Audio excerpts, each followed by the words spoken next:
Hey guys, thanks for tuning in to another video on ForgottenWeapons.com. I'm Ian McCollum, and I'm here today at Morphy's with this German Maschinengewehr 08, the MG08, and its very distinctive sled mount. The Germans opted for this sort of quadruped sled mount instead of the traditional tripod, and we'll get to why and what was good and bad about it in a minute. But let's begin with the beginning of the Maxim in German service, which for the German Navy dates to 1894. They were not one of the first countries to adopt the Maxim. They kind of pick it up following the crowd. Everyone's looking at these new Maxim things, so yeah, we'll buy a few of them. The Army picks it up first in 1899.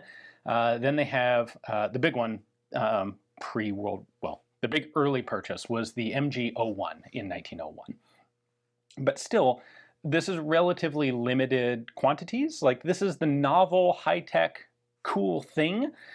And yeah, there's some combat going on here and there in colonial spaces where, you know, essentially this is a sort of stereotypical thing of like 5 British soldiers with an Enfield Maxim gun defeat 87,000 dervishes in the Sudan. Because we have the Maxim gun and they have not. But that's like the European attitude towards machine guns at this point isn't particularly informed. It's not particularly right yet, because they don't recognize exactly what the real potential of these is, and they're much more focused on things like heroic cavalry with very fancy hats. This will change with the Russo-Japanese War, particularly for the Russians, the Japanese, and the Germans. Russo-Japanese War is 1904-1905. The Russians have Maxim guns, the Japanese have Hotchkiss guns, and machine guns are used to tremendous bloody potential in that war. This is now 2 modern military powers, although some of the folks watching from Europe didn't consider the Asian Japanese to be a properly modern country because, of course, they were Asian, so how could they be? Well, the Germans did understand what they saw in the Russo-Japanese War. They recognized the potential of machine guns, and they turn around their national armaments policy as a result. And this leads to the adoption of the MG08 in 1908. Now, there are some interesting elements to this gun. It is fundamentally an early pattern Maxim. It's the big receiver. It's no longer being made out of brass, but it is technologically like the 1889 pattern of Maxim lock. This is a lock that can't be field stripped like in the field. You can't adjust its headspace. And the Germans decide to adopt this version of the gun very specifically. They look at the, like, okay, we could update the locks. We could have better stuff. DWM was manufacturing Maxim guns under license, and they had an improved version that you could field strip and change the headspace on. But the German army looks at this and says, our factories are good enough. We would rather make every lock to a very high standard of QC and perfection, essentially, so that every lock will interchange into every gun, and then we never need to headspace the lock. Like, you never would. You just get some spares. You don't need to take it apart. Nothing's gonna break, and if something does, for some reason, break, well, you've got 2 spare locks sitting here on the mount. So they stick with the old pattern lock, even though better, newer versions are available at that point.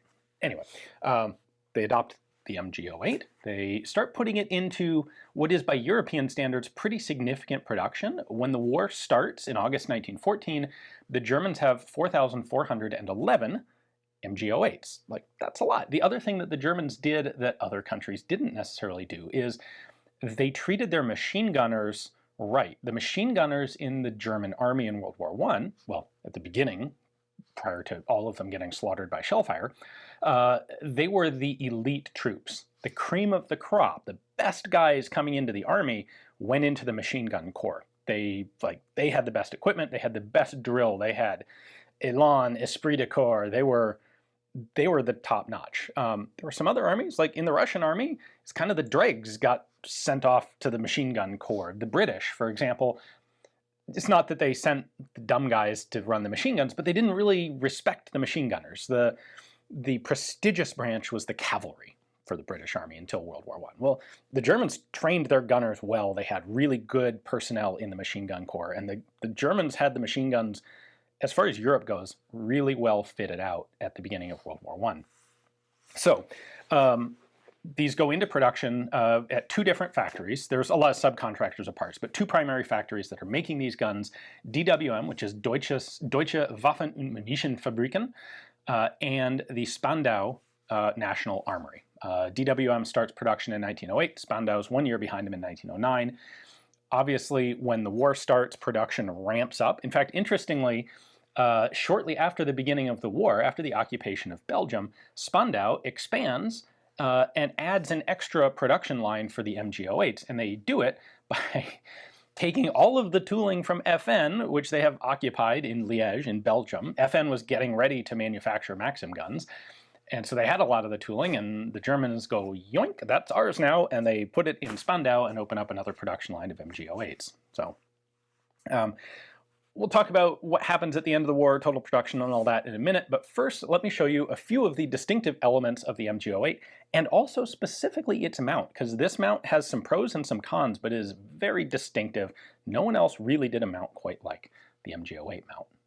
Compared to a tripod, the sled mount here actually offers some really cool elements of utility specifically for a gun crew. This isn't a mount that's real popular with recreational shooters today because working with it as one person is kind of a pain. You saw me setting it up.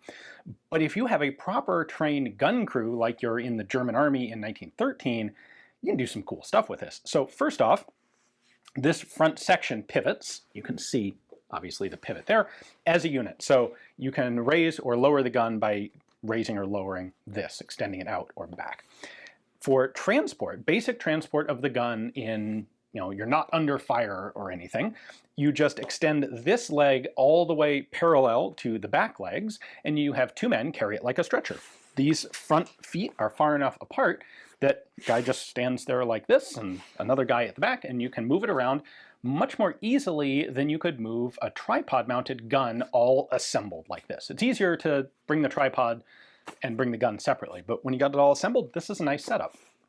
Now, if you're moving under fire, you can rotate these legs all the way back, and then you have this sort of sled skid arrangement at the front, and there are two big tow hook holes essentially here, and part of the gunner's kit were a pair of tow straps or drag straps that you would hook to your web gear, clip into the gun, and two guys, or potentially one guy if necessary, could crawl or on knees or flat crawl and drag the gun behind him, staying down below out of cover. Again, something this you can do more easily than with a tripod mounted gun.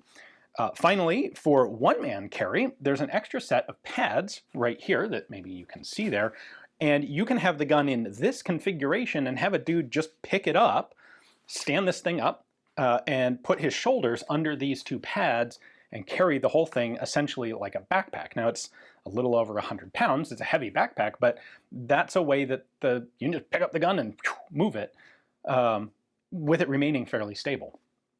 This is also a really good, accurate, stable platform for shooting from flat ground because it's long enough, it's longer than a lot of tripods, it gives really good stability, helps keep the gun from bouncing around. The downside is when you put it on uneven terrain, because if you've got, let's say you're on an angled surface this way, you cannot adjust the left and the right independently of each other. So what you're going to have to do is either build up one side or dig holes for the high side feet in order to make the tripod stable.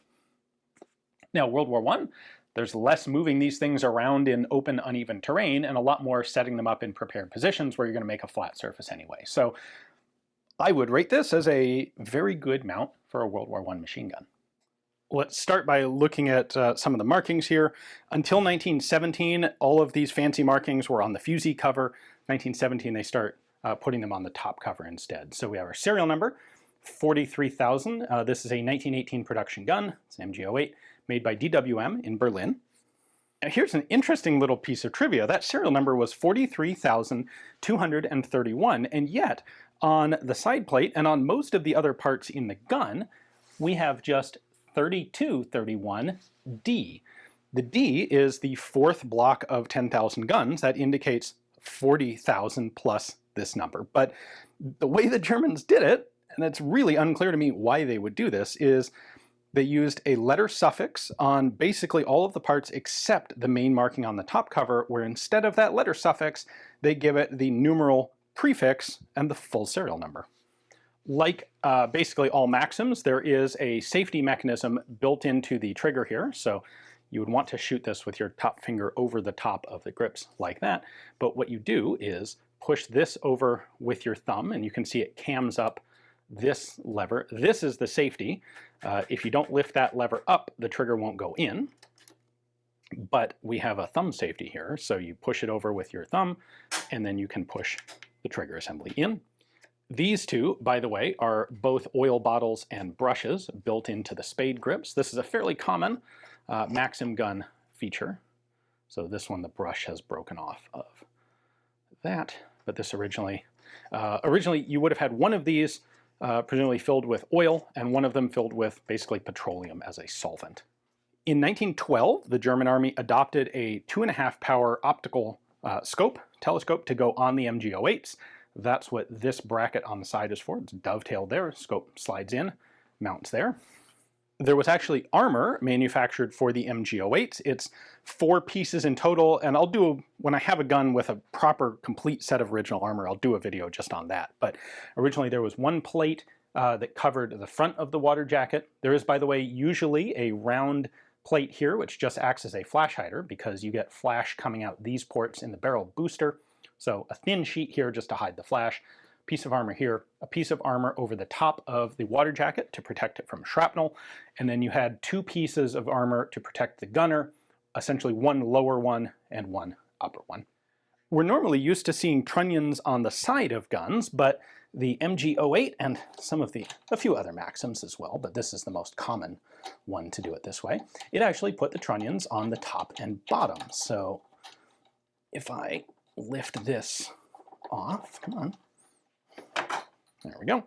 If I lift that off, you can see this trunnion on the top, and there's a matching one on the bottom, and so the whole gun gets held into the mount by attaching to those. Most of the rest of the gun is pretty standard Maxim stuff. This is our fusee spring cover. The main spring is actually under here. I'll take this off in just a moment. This is, it's a scale that tells you the weight of the spring, how much tension's on the spring, and I can adjust it with this screw. You can see it's slowly moving there. There are people who identify this as a rate of fire indicator. It does sort of do that, but that's not the purpose. This measures how much force is on the spring, and it's used to adjust the gun to run with different types of ammunition, hot ammunition, underpowered ammunition, that sort of thing. Now there's a little flat spring steel clip underneath. If I lift that up, I can pull the fusee spring cover off the side of the gun, and there you have it. So there's the main spring of the gun. It's going to hook onto this guy, and this reciprocates backwards. I'm not going to go into the whole Maxim gun operating mechanism here. I've got some other videos on Maxims to cover that if you are so inclined. Here's a neat little detail. There's a hole in the back of the gun, whoop, right there, including a hole in the trigger leading into the hole into the gun. That is there for cleaning. That's so that you can take the lock out and then have a clear path to clean the barrel from the back without having to take the barrel out. Now that's important because you can take the barrel out. It's actually not that big of a deal on a Maxim gun, but this whole thing is full of water, and in order to prevent it from leaking, you have to have what's called packing around the front and rear of the water jacket. So this has none.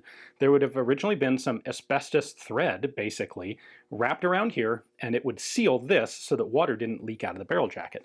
This, by the way, is the booster assembly. We've got a flash hider cone, and inside here, you can hear it rattling. There's a booster in there. This acts as it's a recoil booster, so propellant gas coming out the muzzle is going to hit that moving piece in there, and it's going to give some impetus, some resistance to push backwards to help cycle the action, because this is a recoil operated gun.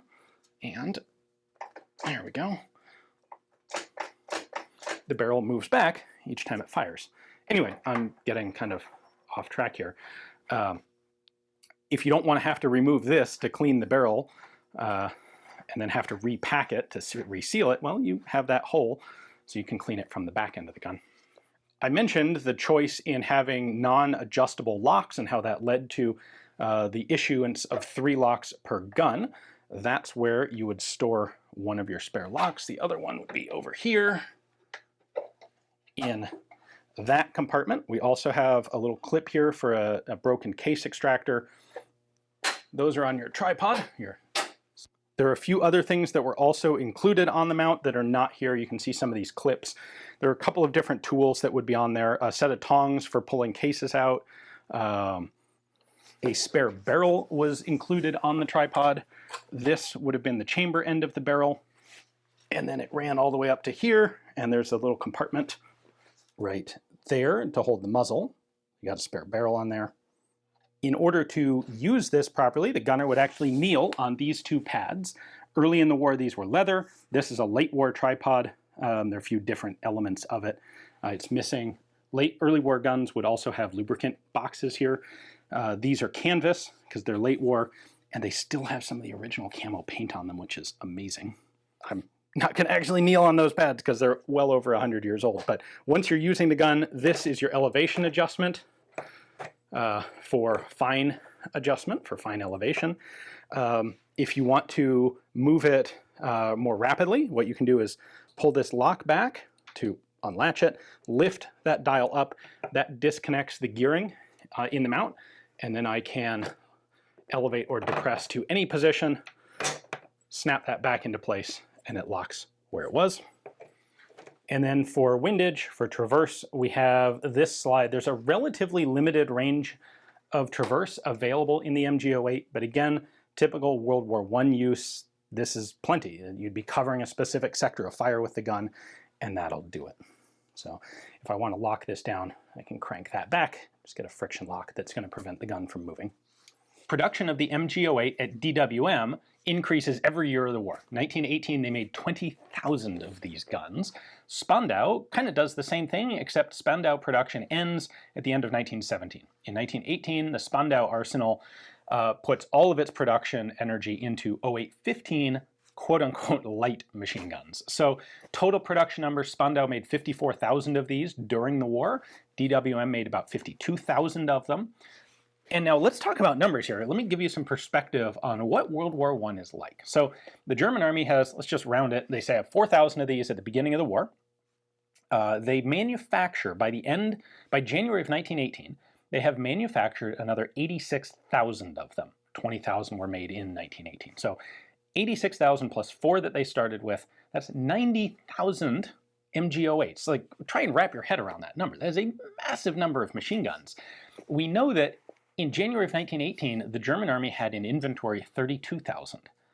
That means that more than 50,000 of these, 58,000 of these guns were destroyed, lost, captured, obliterated in the first 4 years of the war, 1914 through 1917. They lost 58,000 of these. The quantities of material that were destroyed in World War I are really, really mind-boggling. And like, we can put this in modern context. If you think about the conflict currently in Ukraine and the amount of material wastage, you see plenty of photos and videos of vehicles being destroyed. That's the same sort of thing that was going on in World War I. Massive amounts of equipment being destroyed. Anyway, at the end of the war, Germany has still, tens of thousands of these guns. The Treaty of Versailles ultimately allows them to keep 861 of them, which is a laughably small number, which is, of course, the point. So the Western Allies take a lot of what's left largely as reparations, like, no, something's got to be done with this. We could destroy it, but hey, we can use it ourselves. The French army, for example, is training with MG08s for many, many, many years because they took a ton of the guns as reparations at the end of the war, and also ammunition. So the US took like 20% of what was available right off the bat. The Western Allies took over 100,000 other German machine guns, so that'll be 08s, and also the 08-15 light machine guns. In theory, Germany destroyed everything else left. Above it, allowed 861 guns. In practice, in reality, we know they didn't, because a lot of these guns make a comeback in the 1930s. In fact, in the early 1930s, they have a modernization program. This is still the official machine gun of the German army, right up until the MG34 is adopted in the mid-30s. So in the early 30s, they go through a modification and update program. They come up with a new feed block for them that will take MG34 metallic belts, The upgrade is more oriented towards the MG08 15s than the full heavy 08s, but both are upgraded and improved. I've got this fly here. The other interesting thing that Germany did is they recognized this technicality that the number of guns they're allowed to have is limited, but nothing in the Treaty of Versailles said anything about parts and components. And so when they surrendered guns, they kept all of the spares. You'll notice, you remember, this gun has a lock in it and it's got 2 spare locks in the mount. Well, they made 100,000 of these. That means they made 200,000 spare locks. The Germans didn't give up any of that stuff, nor the other parts and maintenance supplies they had. So they kept massive amounts of infrastructure for maintaining and servicing MG08s. And they would use those through the 1920s somewhat surreptitiously, and in the 1930s more and more blatantly and out in public. So all that gets captured. So the US took a ton of 08 and 08-15 German Maxims as war booty at the end of the war. And this isn't individual soldiers. Individual soldiers did bring some of the guns home. In fact, this one is a veteran bringback. Amazing. Like, it's still got original paint on the pads, and the canvas knee pads are still intact on the thing. Fantastic. But the US government brought back a bunch officially, and it was perfectly happy to sell or ultimately just give them to anybody. And so we actually have a surprising number of these guns in the United States on the registry. But I think they're really, like many of the Maxim models these days, they're really underappreciated in just how beautiful of a piece of machinery they are, not to mention their historical relevancy and impact on the First World War. This and artillery were the quintessential elements of World War I. So big thanks to Morphy's for giving me access to this one. It's a nice gun and a very nice sled mount. And the sled mounts are getting rare these days. So hopefully you guys enjoyed the video. Thanks for watching.